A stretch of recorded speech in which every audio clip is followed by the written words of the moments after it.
మనకైతే ఇక్కడ ఒక బొడెం దుబ్బు ఉంది, తీసి చూద్దాం ఉందో లేదో. బొడెం ఉందో లేదో తెలుసుకోవాలంటే ముందుగా ఈత దుబ్బు అయితే ఇలా చనిపోయి ఉంటుంది. చూసారు కదా, ఈ మూవన్నీ కూడా చనిపోయి ఉంటుంది, ఇలాంటి దానికి ఉంటుంది.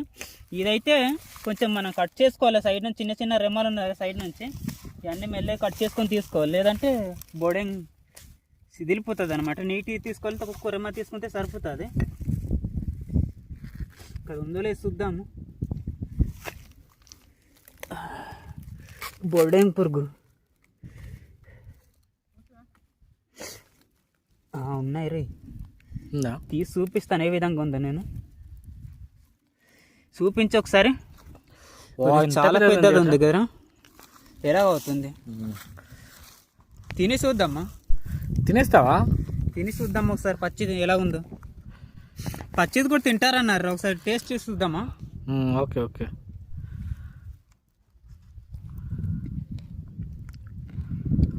ఏమన్నా పర్వాలేదు, డిస్కవర్ అన్నాడు ఇలాగ దుకాకుండా పురుగులు తినేసి అంతాడు. ఎలా ఉంది? పచ్చది కూడా బాగానే ఉంది. అలవాటు లేని వాడికి అయితే కొంచెం ఇబ్బంది ఉంటుంది, నాకైతే కొంచెం అలవాటే. సూపర్ ఉంది, బాగుంది.